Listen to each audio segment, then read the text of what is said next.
I'm here to talk about success, right? And the way we have set it up is that I'm going to talk about my first 3 rules right up here on stage, and then I'm going to sit down with Jürgen, and he's going to talk to me about the last 3 rules, because there's 6 rules basically that I always have laid out that are the rules of success. Now let me get right away to the first rule of success. The first rule of success is to have a vision. You see, if you don't have a vision of where you go, and if you don't have a goal where you go, you drift around and you never end up anywhere. It's like you can have the best ship in the world, you can have the best airplane in the world. If the pilot or the captain doesn't know where to go, it would just drift around. It would not end up anywhere, or most likely in the wrong place. So I was very fortunate that I stumbled onto my vision. I mean, as you know, I was born in 1947 in Austria after the Second World War. And I didn't really like Austria when I grew up. I couldn't wait to get out of there. I couldn't see myself becoming a farmer or a worker in a factory or anything like that, even though my parents wanted me to stay there and have a normal life. My father wanted me to become a police officer like he was. My mother wanted me just to stay there and marry a girl with the name of Heidi, hopefully, and have a bunch of kids and run around like the Van Trapp family in The Sound of Music. But that was their vision, not mine. My vision was totally different. I felt that I was born for something special, for something unique, for something big. So I was searching. Then one day I went to school. I remember I was 11 years old, and they showed a documentary about America. And there they showed in this documentary the huge skyscrapers, the high-rises, the huge bridges, the 6-lane freeways, the huge cars with the wings sticking out, and all of this stuff. And I said to myself, that's where I want to be. I don't want to be around here with these little farmhouses and these little buildings, and everything is old. I want to be in America. But now the question was just, how do you get to America? In those days, it was a very expensive trip. It's not like today.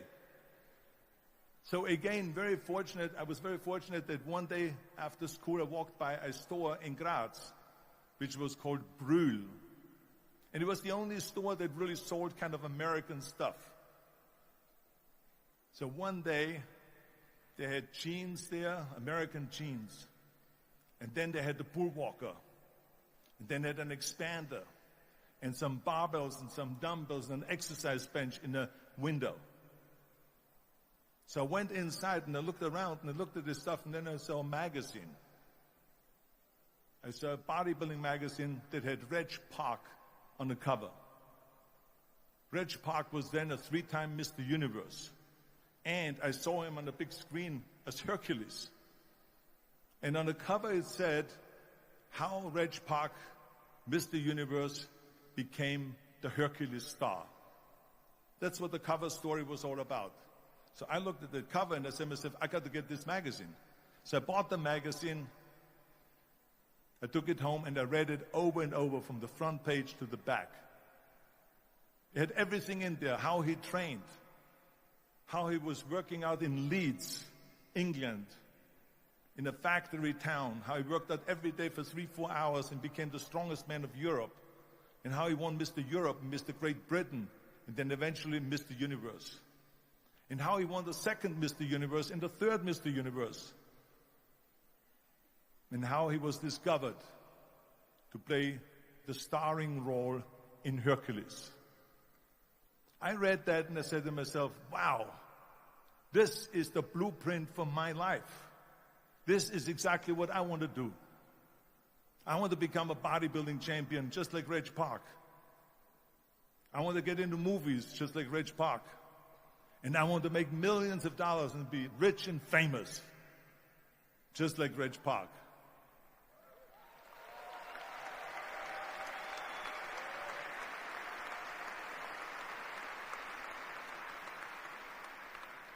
Do you know how great it felt that I knew where I was going? Imagine the majority of people don't know where they're going. I knew where I was going, that I'm going to become this bodybuilding champion just like him. So it was just a question of how do you do it? I was so relieved because when you have a goal, when you have a vision, everything becomes easy. Because remember that in America, for instance, when you study, you will see the percentage of people that like their jobs. 74% hate their job in America. Now, there's not much different when you come to Europe. The majority of people don't like what they're doing because they're really not doing it because they didn't have a goal and they followed this goal. They just aimlessly drift around, and then all of a sudden there's a job opening, so they get that job because you have to work. But then when you work, it's a chore. It's work. It's not fun. So if you think about only a quarter of the people really enjoy what they're doing in life, that is unbelievable if you think about it. So I felt so blessed that I knew what I was doing. It's like a medical student that studies and knows he wants to become a doctor. You know where to go. So I knew where to go. So people always ask me, when they saw me in the gym in the pumping iron days, they say, why is it that you're working out so hard? 5 hours a day, 6 hours a day, and you have always a smile on your face. The others are working out just as hard as you do, and they look sour in the face. Why is that? And I told people all the time, I said, because to me, I'm shooting for a goal. In front of me is the Mr. Universe title. So every rep that I do gets me closer to accomplishing that goal, to make this goal, this vision turn into reality. Every single set that I do, every repetition, every weight that I lift will get me a step closer to turn this goal into reality. So I couldn't wait to do another 500-pound squat. I couldn't wait to do another 500-pound bench press. I couldn't wait to do another 2,000 reps of sit-ups. I couldn't wait for the next exercise, for the next half hour of posing and all the kind of things that you have to do to be a champion.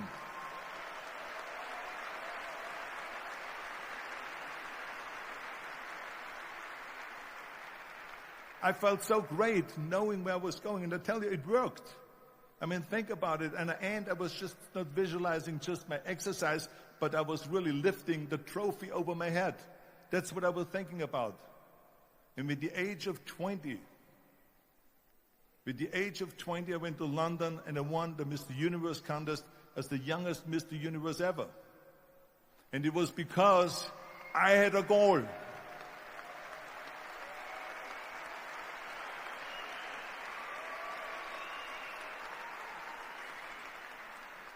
And this is no different than anything else, what I'm talking about. This is not just about bodybuilding. It was the same in acting. I remember when I was doing Conan the Barbarian. I was crawling on the rocks with a sword in my arm, crawling on all four. And of course, being that it's Conan, I didn't have clothes on or anything like that, right? So I was kind of, my knees were bare, my elbows were bare and everything else. And I'm crawling on the rocks. So after 10 takes, my elbows were bleeding and my knees were bleeding. And the director came to me and he said, Arnold, I'm so sorry that you have to go through this, but we need one more take, a close-up of you crawling with the sword towards the camera. Can you handle one more take? And I said to him, I don't know what you're talking about. He says, I'm totally fine. He says, but you're bleeding. I said, because I don't feel it, because I can visualize what the scene will look like in a film. And I'm so excited about this scene.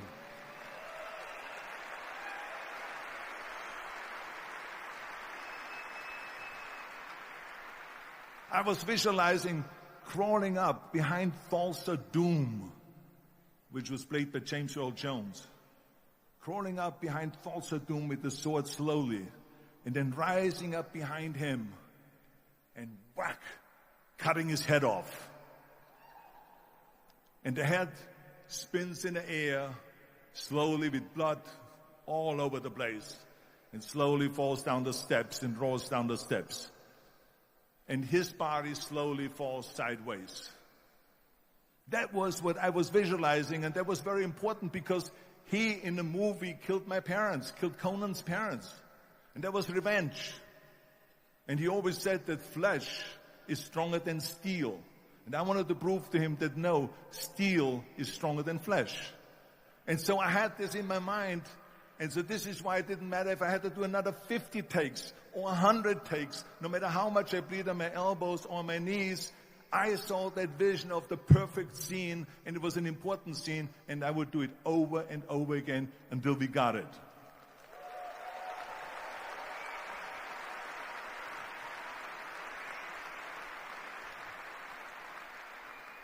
And the same thing is also in politics. I remember that in politics, I had a very clear vision that I will be the leader of California.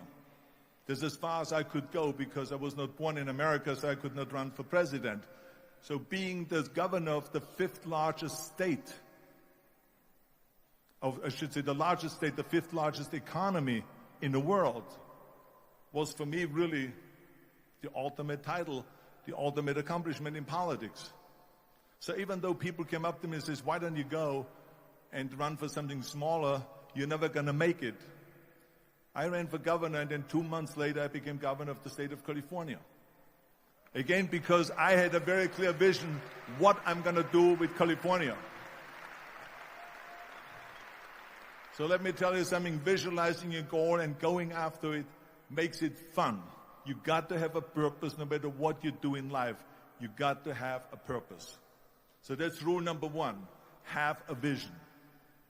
Rule number 2 is, don't listen to the naysayers. Don't listen to the naysayers.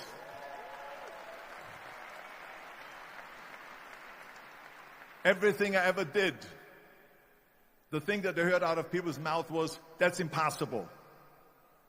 That can't be done. Or no. I remember when I wanted to be a bodybuilding champion, including my parents and everyone else around me, said this is impossible. Why don't you become a ski champion? That's what they do in Austria. Or a bicycle champion, or do some track and field. You can't be a bodybuilding champion. That is exactly what I heard, and of course I proved to the people that it can't be done.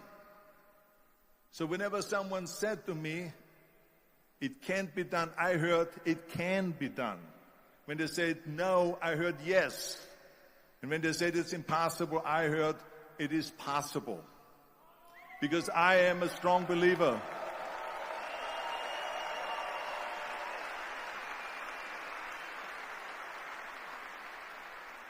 I'm a strong believer of what Nelson Mandela said, that everything is always impossible until someone does it.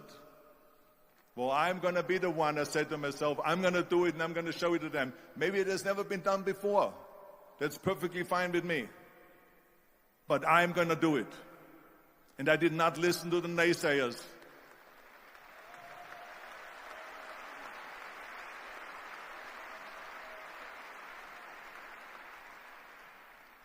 The same was also when I went into, not just in bodybuilding, they said no. When I wanted to come to America, when I wanted to go to America, they said it's impossible. There's no money that you have to fly even over there. You have no money when you go over there to live with. And what do you think? They're going to wait for you? There are plenty of big bodybuilders over there. It was all no, and it can't be done. It's impossible. And I remember then that the same thing happened also when I went into the show business. Can you imagine? I was now a bodybuilder. I weighed 250 pounds. I was Mr. Olympia 6 times. I was Mr. Universe 5 times, and Mr. World and Mr. International. I won 13 World Bodybuilding Championships altogether. And now I said to the agent, the Hollywood agent, I want to get into movies. He said,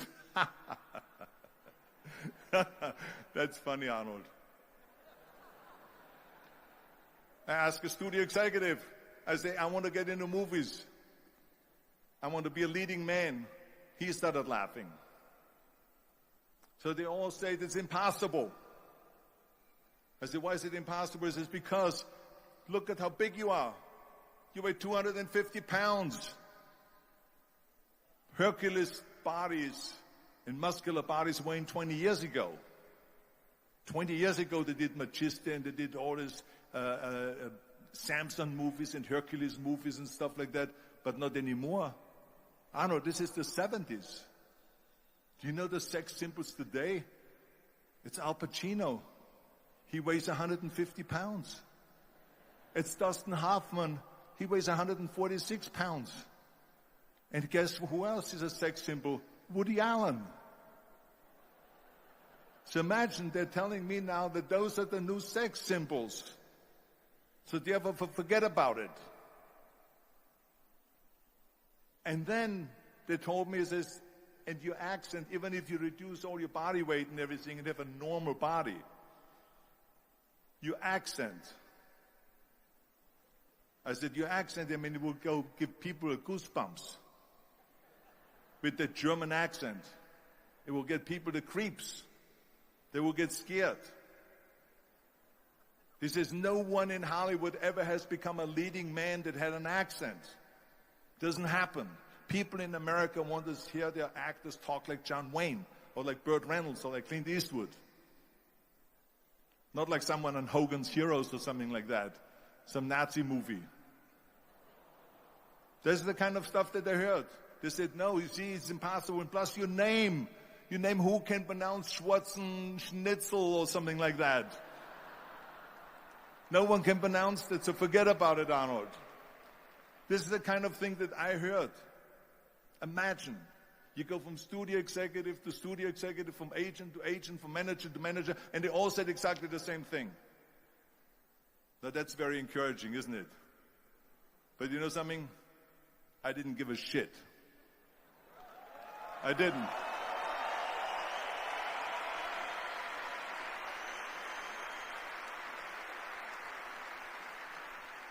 Because I believed that I can be a leading man. I believed that I could be another Clint Eastwood, or another Burt Reynolds, or another Warren Beatty, or whatever those characters were, Charles Bronson and so on. I believed that I could be those people. I said, there's enough room on that ladder that I can fit up there. And I looked back again and learned from what I learned in sports. In my case, in bodybuilding. It's all about the hard work that you put in. I said to myself, in bodybuilding, I worked out 5-6 hours a day. I'm going to do the same thing now for acting. And of course, I went to college to study English. I studied voice, accent removal, acting classes, and all of this stuff, all day long. I worked and I worked and I worked.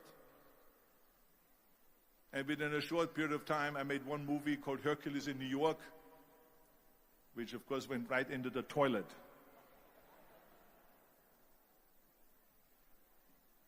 But it didn't discourage me. I still had the same vision. And then all of a sudden I did Streets of San Francisco. I did Stay Hungry and Pumping Iron and The Villain. And then all of a sudden I was asked by Dino De Laurentiis and by Universal Studio, the biggest studio, to star in Conan the Barbarian. And after I did Conan the Barbarian, the director at the press conference said to the press, the director was John Milius. He said to the press, if we wouldn't have had Arnold, we would have had to build one. So think about that.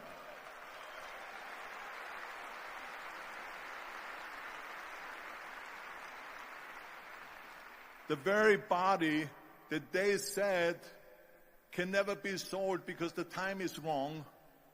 A few years later, I'm doing Conan the Barbarian, and it was the #1 hit at the box office when it came out in the summer of '82. Think about that. And the director says, if we wouldn't have had his body, we would have had to build one. So all of a sudden, my body became an asset, not a liability. And the same thing was with Terminator. After we were finished filming Terminator, Jim Cameron said to the press, if Arnold wouldn't have had that accent and talked like a machine, I think the movie wouldn't have worked. So think about that. The body and the accent that they attacked was an asset.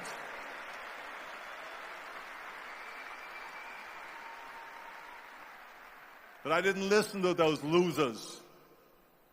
I didn't listen to them at all. Because that's exactly the way it was in politics again, when everyone said no, no, no, and it can't be done. And then became governor of California. And this is with everything like that. This is just the reality of it, is that you cannot listen to the naysayers. So this is a very important lesson for all of you. So when someone says, no, this is a stupid idea, you in your mind, you don't have to say it, but in your mind just say to yourself, fuck you. You're an asshole. What do you know?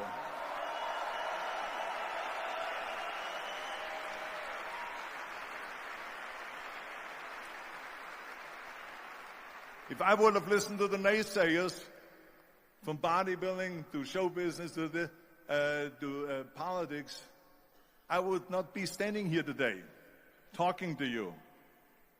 I would be in Austria in the Alps yodeling. That's right. I will be in Austria, still left, yodeling.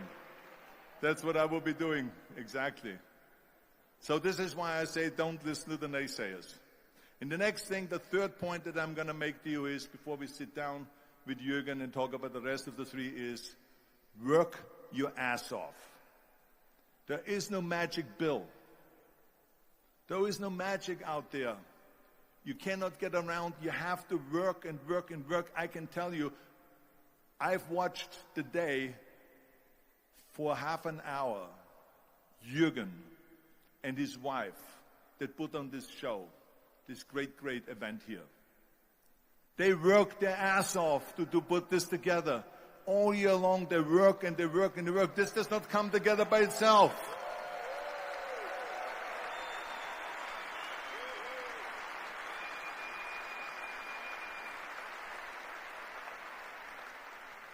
For half an hour they were running around and making phone calls and doing this and that and talking to their aides and make sure this is happening, make sure there's the water out there. Talking about water, love water. Make sure of this and make sure of that and all that stuff. So it's work. And it drives me crazy when people say that they don't have enough time to go to the gym for 45 minutes a day and work out. Or to do something for 45 minutes to an hour a day to improve. If it is physically improve or if it is mentally to improve. Imagine you read 1 hour a day about history. How much you will learn after 365 hours in 1 year. Think about if you study about the history of musicians, of composers, how much you would know. Imagine if you would work on a business, on some business that you want to develop every day for an hour. Imagine how further along you will go and get. So it drives me nuts because we have, when people say we don't have the time, we have 24 hours a day. We sleep 6 hours a day, so that gives you still 18 hours. Now there's someone shaking their head out here in front. They say probably, I don't sleep 6 hours, I sleep 8 hours, right? Or just sleep faster.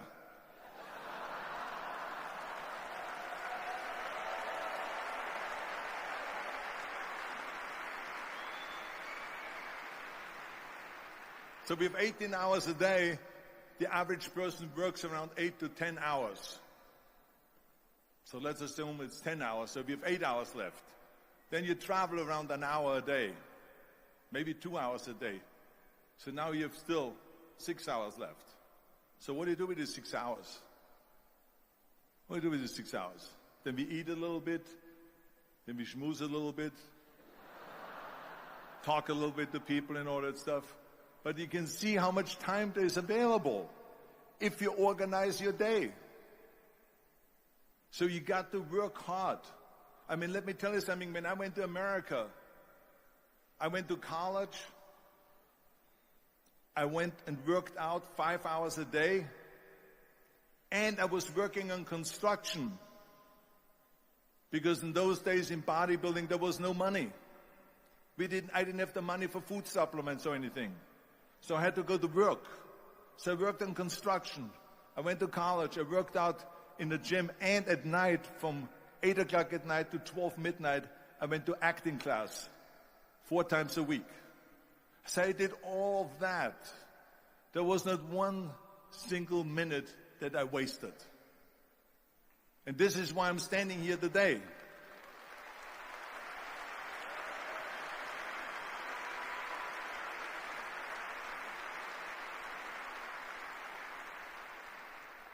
I became very friendly with Muhammad Ali in the 70s. And Muhammad Ali worked his butt off. And I saw it firsthand.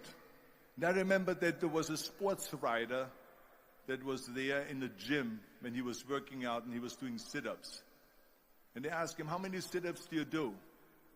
And he said, I don't start counting until it hurts.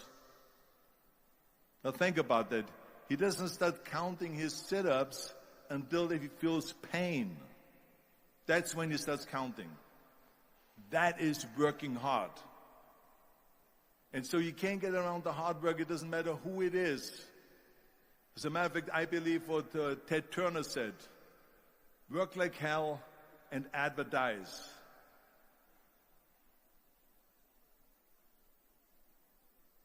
You get it? Work like hell. Go to bed and early to rise, work like hell and advertise. So you work your ass off and then you let the world know about your work. That's what it is all about. Let people know if you have a company, if you have a movie, if you do a sports. Work your ass off, but then advertise and let everyone know. So this is what it's all about. So anyway, so those are the 3 main rules that I have here for you today, right here.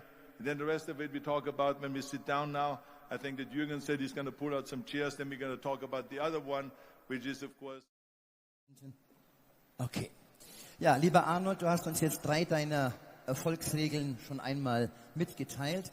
Aber ich weiß aus verschiedensten Vorträgen, die ich von dir schon gesehen habe, dass es dann noch ein paar wichtige gibt, nämlich wie wichtig ist dieser Plan B, wo viele sagen, man braucht einen Plan B, man braucht einen Plan B, ein Plan reicht nicht aus, du musst auch auf Nummer sicher gehen. Was sagst du dazu? Well, I hate Plan B. And I tell you why. Because we have so many doubters, as I've said earlier, the no-sayers. We have so many of those people that say no and you can't do it, it's impossible.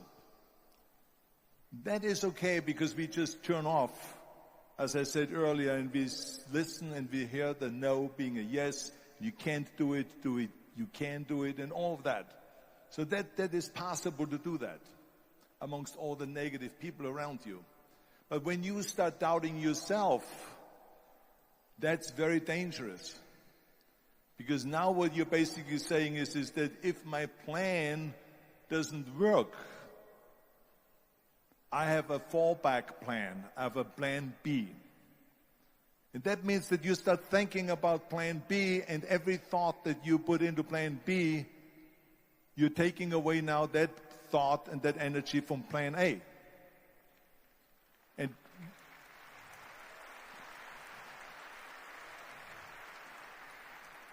And it's very important to understand that we function better if there is no safety net, because plan B becomes a safety net. It says that if I fail, then I fall and I get picked up and I have something else there that will protect me. And that's not good, because people perform better when there's no safety net. People perform better in sports and everything else if you don't have a plan B. I'm telling you, I've never ever had a plan B. I made a full commitment that I'm going to go and be a bodybuilding champion. I made a full commitment that I'm going to be in America. I made a full commitment that I'm going to get into show business and I'm going to be a leading man. No matter what it takes, I will do the work. I will do the work over and over and over until I get it. And the same was in politics and everything like that. So to me, it is very dangerous to have a plan B because you're cutting yourself off from the chance of really succeeding. And the reason, one of the main reasons why people want to have a plan B is because they are worried about failing. What is if I fail, then I don't have anything else? Well, let me tell you something. Don't be afraid of failing, because there's nothing wrong with failing. You have to fail in order to climb that ladder. There's no one that doesn't fail.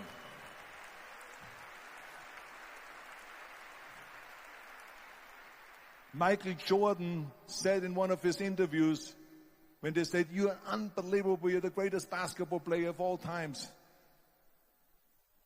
I mean, tell me about that. And he says, "Well, you're just mentioning the successes." But he says, "For me to become the greatest basketball player, I missed 9,000 shots when I was playing basketball at the NBA games." So during these games that he was so successful, he missed 9,000 shots. Does it make him a failure? No. He's one of the greatest basketball players of all times, but he failed 9,000 times. Do you get it? We all fail. It's okay.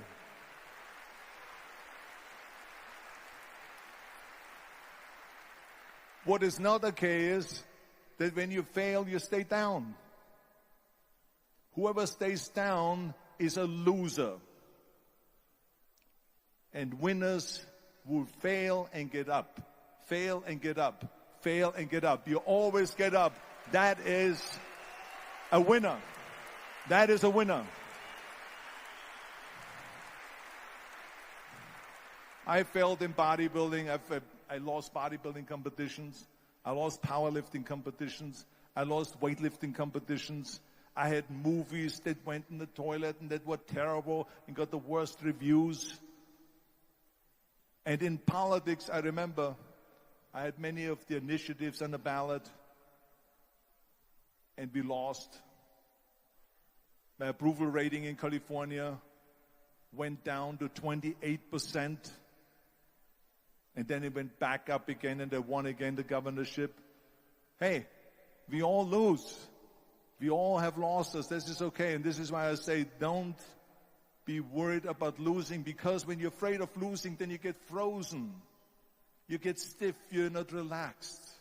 You got to be, in order to perform well in anything, if it's in boxing or if it is on your job or with your thinking, is only happening when you relax. So relax. It's okay to fail. Let's just go all out and give it everything that you got. That's what it is all about. So don't be afraid to fail.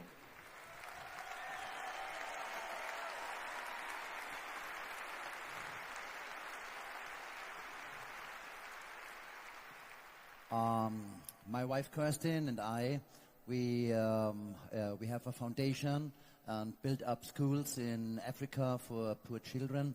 So because I think it's very important when you are successful to give back to the society, give back to the world. What is your opinion to this? I absolutely agree, and I think this is one of my 6 rules to success. You can only feel complete as a person if you think about what can you do for your fellow member around you that maybe needs help. I felt like that everyone has a different motivation why you get into that. I was an immigrant going to America, and I saw how America was the most generous country in the world. I mean, they opened up their arms to me, they helped me, they invited me for Thanksgiving dinner to people. They brought me, the bodybuilders in the gym brought me plates to my apartment because I had no plates, I had no silverware, I had no bedware, I had no pillows, I had no blanket, I had no TV, I had no radio, I had nothing. They brought it to my apartment. They helped me. And I saw that firsthand, this generosity in America. And I said to myself, as an immigrant that is being embraced with open arms, that I need to go and make sure that I give something back.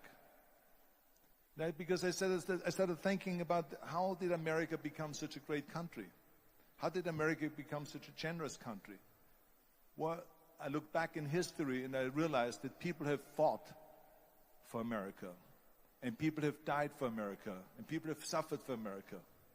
And so it's my job now to contribute to keep it as being the #1 country in the world.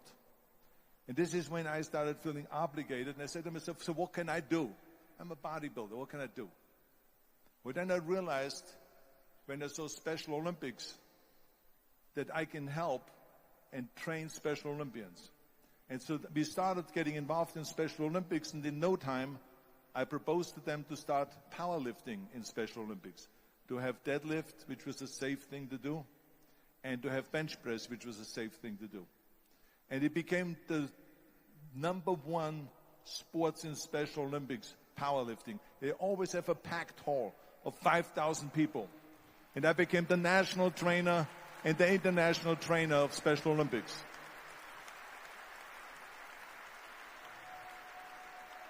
And I tell you, I felt so good. I felt better than winning a bodybuilding competition, going to one of their competitions and seeing 100 of those athletes from all over the world competing in powerlifting and being happy and being included and being felt that they're equal to all of us.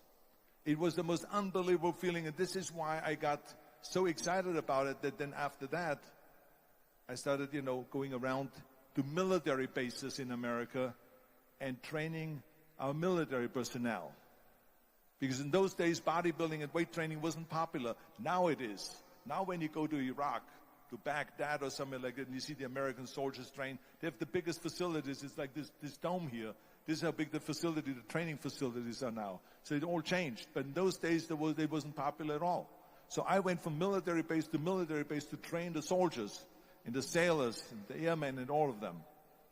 And it made me feel good again. And then after, when I met President Bush, then Vice President Bush, and we traveled around to campaign, he asked me what I wanted to do, and I said, I would like to be a fitness leader in America. I would like to be the chairman of the President's Council on Physical Fitness and Sports.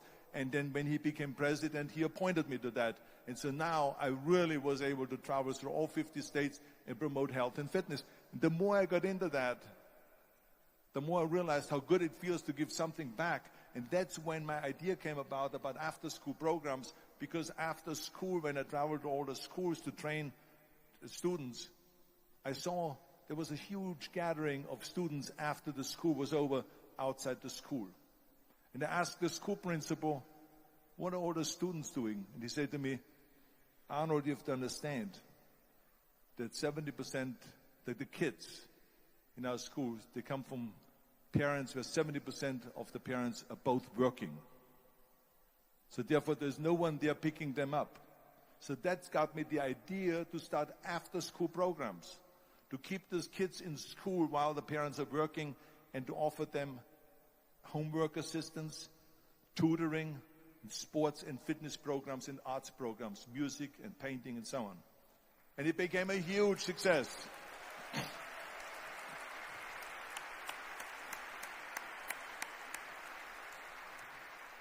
So as you know, it becomes addictive. So it becomes addictive. So then when that became very successful, now we have after-school programs all over the United States. Then, of course, when 2003 happened, where there was a governor's race in California, I said to myself, now is my chance to jump in there and to really give everything. And people said to me, are you crazy to run for governor? When you're governor, he says, you cannot go and make movies anymore. I said, well, duh. I mean, I know that you can't run the state and make movies. Of course not. He says, well, you would lose all these millions of dollars. I mean, you're getting $20, $25, $30 million a movie, you will lose that. I say, I don't care. I say, all the money that I made is because of America. My success is because of America. Everything that I've accomplished is because of America. I say, so for me now to give something back for 7 years and not to make money makes no difference to me. I say, I'm going to do it. And I jumped in the end of the race and did it. And let me tell you something. I'm not poor because those 7 years I didn't get paid. I'm perfectly fine. And it made me feel good that I could give back to America.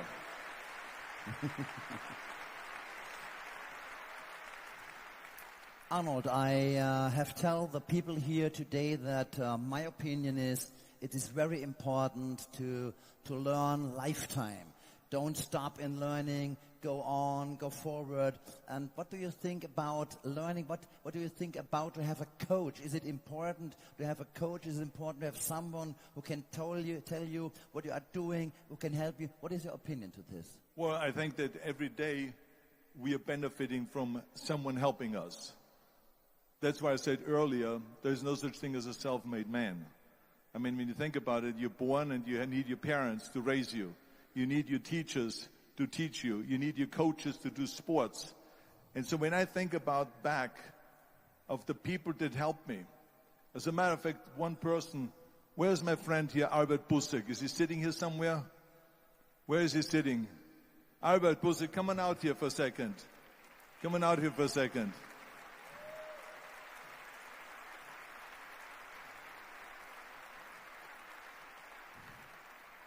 The reason why I just wanted him to come out here to the front so you see him is because without Albert Bussek, I would not have had the bodybuilding career. Stay right there, Albert, and look at this way so they can see your face. Exactly.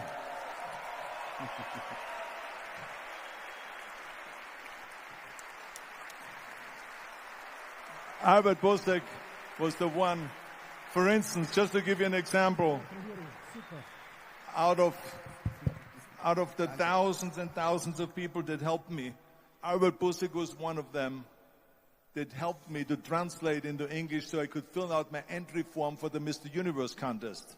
And then he flew with me to London to the Mr. Universe contest. He gave me the opportunity to come to Munich and to be the trainer in a gymnasium on the Schillerstraße 36. It was a fantastic gymnasium. He was an extraordinary friend. They took thousands and thousands of pictures since then and helped me in every one of the competitions and everything, was a huge supporter. But this is the kind of people that you need. We need help. We need help.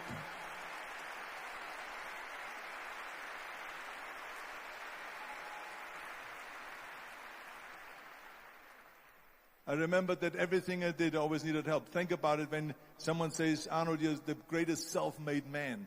I said, you can call me anything you want. You can call me Arnie, you can call me Schwarzi, you can call me Terminator, you can call me Governator, but don't ever call me self-made man. I said, because I did not get to that point by myself. I mean, think about just to be successful in the movies. How are you going to be successful in the movies without having an audience? The only one that makes you successful in the movie is the people that go to see the movie. So how can you say to your self-made man when you need millions and millions and millions of people all over the world to go and see your movie? So people, then the press looks at it and says, this guy has a big box office success. It's the people. It's you.